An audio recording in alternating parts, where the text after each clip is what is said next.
congelador do carro, amém? E Pedro me chamou para trazer a mensagem no culto do jovem, né? Perguntei a ele qual era o tema, né? Eles falaram, o tema é livre. Disse, pronto, então eu vou trazer uma mensagem para os amados irmãos, que é pelo tempo, né, que o carnaval já está chegando, né? Infelizmente, ele vai mostrar muitos crentes que não são crentes, mas estão dentro da igreja, né? Porque carnaval nunca tira crente dentro da igreja, simplesmente só mostra quem são os verdadeiros crentes, não é verdade?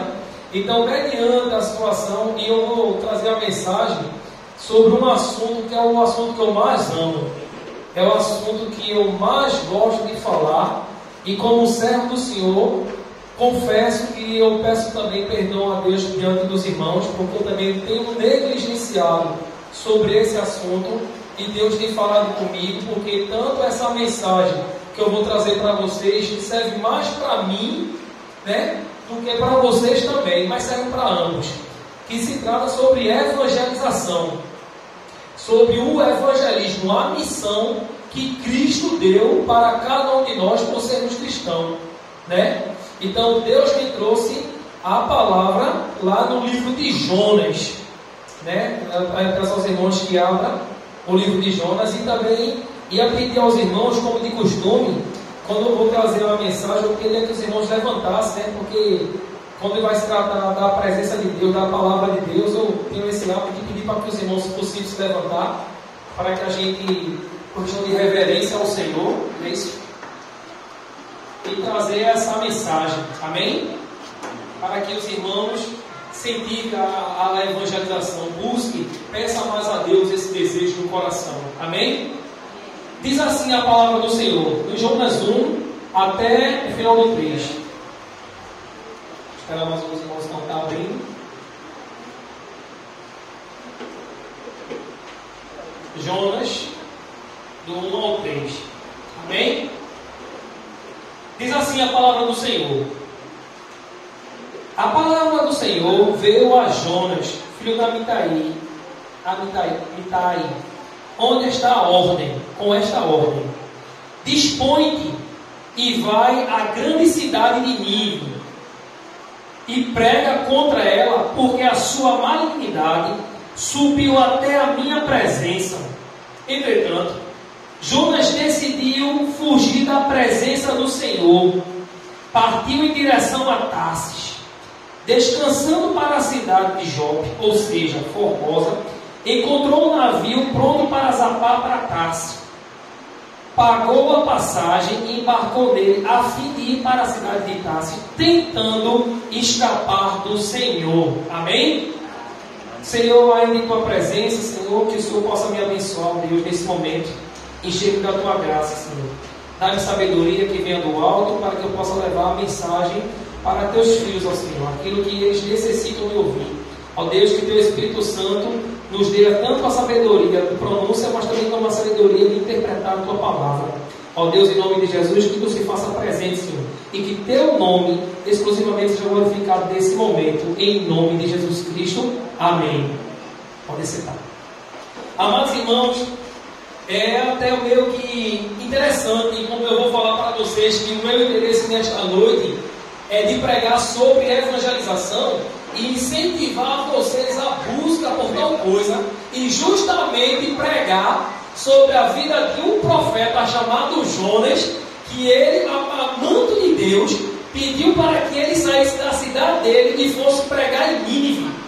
E justamente é um profeta que não queria pregar na cidade onde Deus ordenou, ao ponto de fugir, né, se sobressair, como se ele achasse que poderia escapar de Deus. É até interessante, porque você pode ver o que eu já li o livro de Jonas todo, e o livro de Jonas ele leva a seguinte conclusão: a salvação do homem é exclusivamente pertencente ao Senhor e nada mais.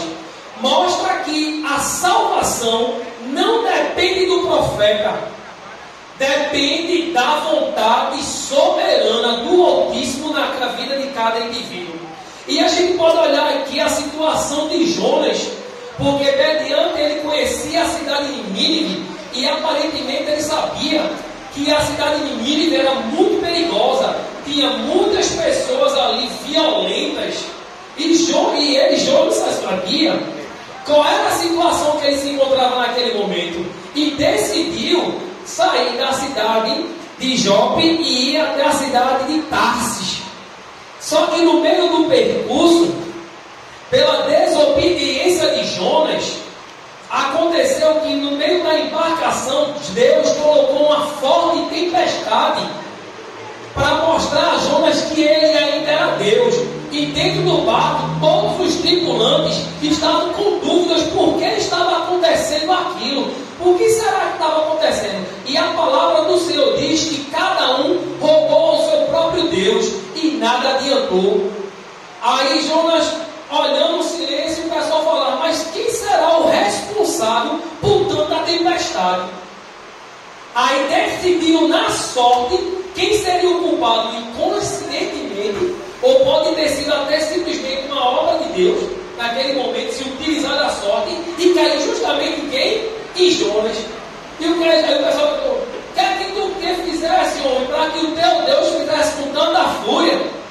E Jonas naquele momento diz: começa a contar toda a história dele, o que Deus fez, o que Deus pediu e a desobediência, que aquela situação que ele estava passando naquele momento era uma consequência da desobediência de uma ordem divina.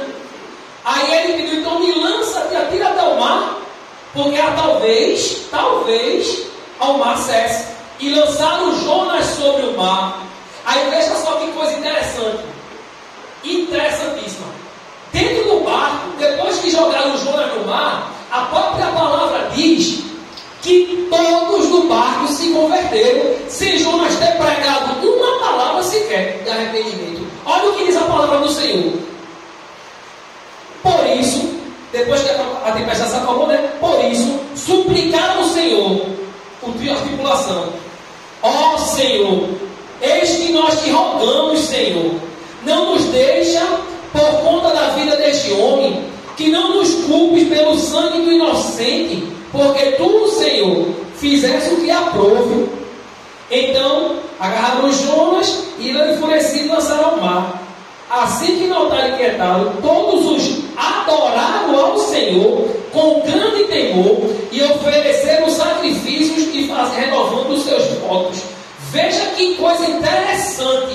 Jonas não pregou nada dentro daquele barco e Deus salvou a todos, porque a palavra está dizendo que todos fizeram seus sacrifícios, se arrependeram, entregaram sua vida ao Senhor e com grande temor e lhe renovaram seus próprios votos. Veja, Deus já começou. Quando Deus ele quer salvar, até no meio do percurso da sua vida, Deus vai salvando as pessoas, quando ele tem propósito na sua vida. Aí Jonas, a Bíblia, a palavra diz que um grande peixe engoliu Jonas. Assim como Jesus falou que ele passaria 3 dias e 3 noites na sepultura, como Jonas passou 3 dias e 3 noites dentro da barriga do peixe, Jonas naquele momento morreu. Para mim ele morreu por 3 dias. É tão tal que as súplicas de Jonas, quando falou com o Senhor, veio de onde? Do Sheol.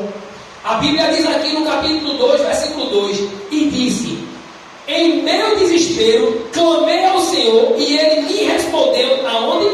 Dentro do Sheol, da morte, gritei livramento, e tu, ó Senhor, ouviste o meu clamor. Veja que coisa interessante. Deus ouviu Jonas no Sheol da morte. Veja, quando Deus ele tem o interesse de salvar uma população, ele não depende do profeta. Porque quando Deus ele bate uma visão na pessoa, por isso que eu estou dizendo que a salvação não depende do profeta, mas sim da vontade do soberano. Como aconteceu, por exemplo, nos tempos de Noé. Deus disse a Noé que ia alagar a terra, que ele construísse uma arca. Noé pregou por 120 anos. Quem se converteu? Ninguém. Deus não queria a conversão do povo, ele realmente queria dar uma restartada, como se diz aí na linguagem do pessoal. Reiniciar o planeta Terra.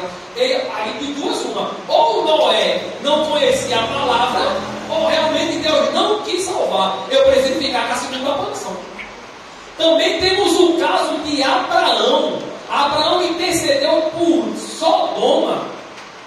Se a gente olhar, às vezes dá até falando de passos de ler, a insistência de Abraão pedindo ao Senhor: Senhor, se tiver 50 pessoas, 50 justos, o Senhor salva. Deus sabia que não tinha ali de passo nenhum.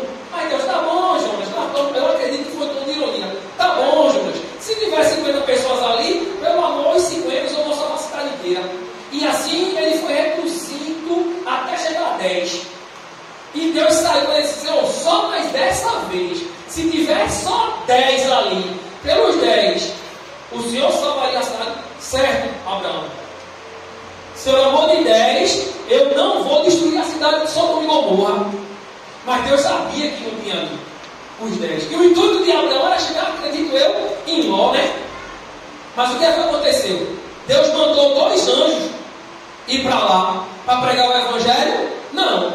Foi só para retirar a cidade, os Ló e sua família. Então Deus, ele poderia muito bem dar sabedoria a Abraão e dizer: Abraão, quem é eu para dizer o que Deus não pode fazer? Vai lá pregar o evangelho? Que Abraão não queria que todo mundo ali se livrasse? Agora veja o contrário da situação de Jonas. Jonas não queria, e muita gente, eu sempre acreditei que Jonas não queria pregar o evangelho na cidade de Nínive porque era uma cidade perigosa ou porque o povo ia matar ele. Não. O intuito de Jonas de não pregar o evangelho de Nínive está escrito aqui no versículo 4, verso 2. Olha o que Jonas falou. Então orou ao Senhor e desabafou: Eterno. Isso depois que Deus fez todo o processo na cidade de Nínive, que fez que o povo se arrependesse, porque Jonas antes era para ter pregado 3 dias, mas Jonas só pregou 1 dia. Jonas não tinha o interesse de salvar aquela população. Olha o que Jonas falou.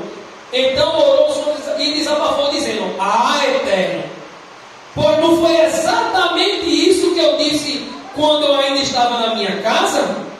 Foi por esse motivo que eu decidi fugir para Tarsis.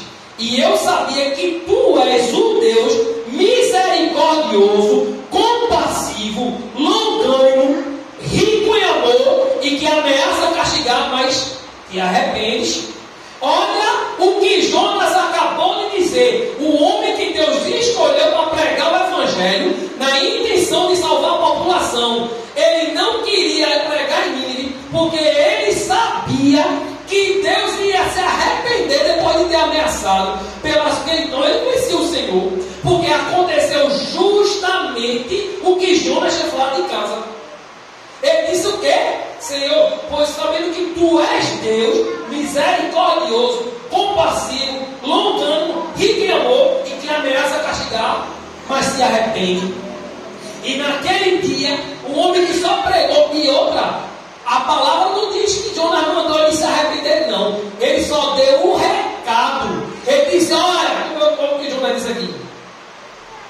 Que essa parte eu esqueci onde é que está. Mas levanta-te agora a grande cidade, assim chega a pregar contra a mensagem. Ele vai pregar aqui que Deus vai destruir essa cidade pelo devido pecado de vocês.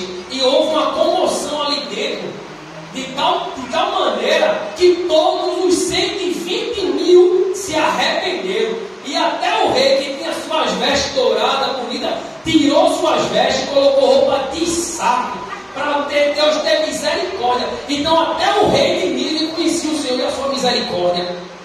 Então, o que é que eu quero dizer novamente aos amados?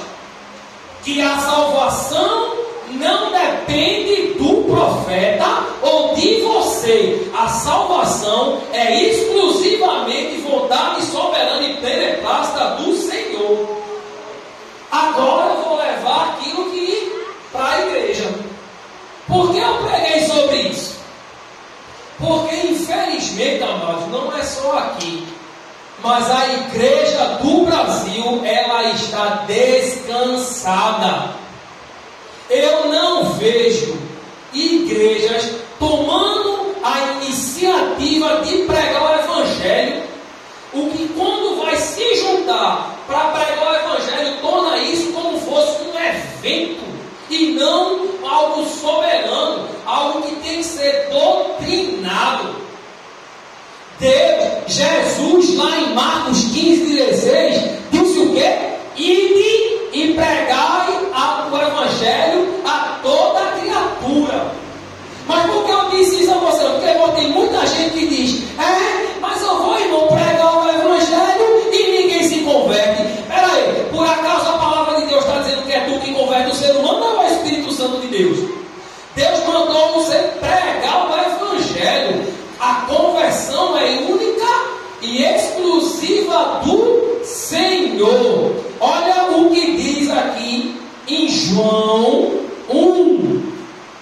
Veja o que diz em João 1, aqui, 11. E veio para os seus, mas os seus não receberam, mas todos os quantos entenderam, tornaram-se filhos de Deus, ou seja, os que creem em seu nome, os quais nasceram de quê? Do sangue, nem do sangue, não nasceram do sangue, nem da vontade da carne, nem da vontade do homem, mas da vontade de Deus. Então, eu digo aos irmãos que peçamos ao Senhor para que Ele traga dentro de nós esse desejo que é um dom de pregar o Evangelho, porque é muito gostoso a igreja abrir a sua boca e dizer que eu sirvo ao Senhor, mas a única coisa que o crente faz é de chegar na igreja nos cultos de doutrina, nos cultos de oração ou no culto solene. Mas e as almas perdidas que estão lá fora? Como é que fica? Será que no futuro, no dia do juízo, o Senhor não vai ter um encontro com cada um de nós porque a gente não pregou o Evangelho? Eu não digo isso para simplesmente meter o medo nos irmãos, não. É para que eu e você nos desperte, porque pessoas estão morrendo, pessoas estão indo para o inferno, e hoje nós estamos sentados na igreja com ar-condicionado, todo mundo bem confortável, e as almas lá fora já vai vir um carnaval. Olha quantas almas vão ser ceifadas, quantos crentes vão ser afastados da igreja por causa dessa maldito carnaval. E eu estou dizendo aqui aos amados, porque às vezes cada igreja tem aquela pessoa que, mesmo que não tenha um cargo eclesiástico, mas tem um poder de influência. E às vezes eu acredito que isso é um espírito de liderança que Deus põe dentro de você. Então você que dentro da igreja, que tem um poder de influência, que você também sabe disso, peça a Deus força e influencie os outros a buscar a mensagem e levar o Evangelho. Mas irmão, eu não sei pregar não. Não tem problema, meu amado. Quer que você fale? Você vai ali na casa do cristão, compre isso aqui a baratinho. Se você não tiver dinheiro, eu lhe dou. Você chegue lá com as amadas irmãos, no meio da rua, a paz do Senhor Jesus, meu irmão. Toma aqui, ó, a literatura Jesus te ama. Se você fizer isso, meu irmão, já está de bom grado. O seu tesouro lá no céu vai crescer. No tesouro lá no céu não cresce pela quantidade de gente convertida, não. Porque essa glória pertence ao Criador. O seu galardão é crescido pela sua disponibilidade de levar a mensagem do Evangelho. Hoje eu fui com Gorete lá para o hospital das clínicas, como a gente tem de costume. Hoje tinha 8 pessoas, para a glória de Deus, a gente trouxe a mensagem, se converteram 4.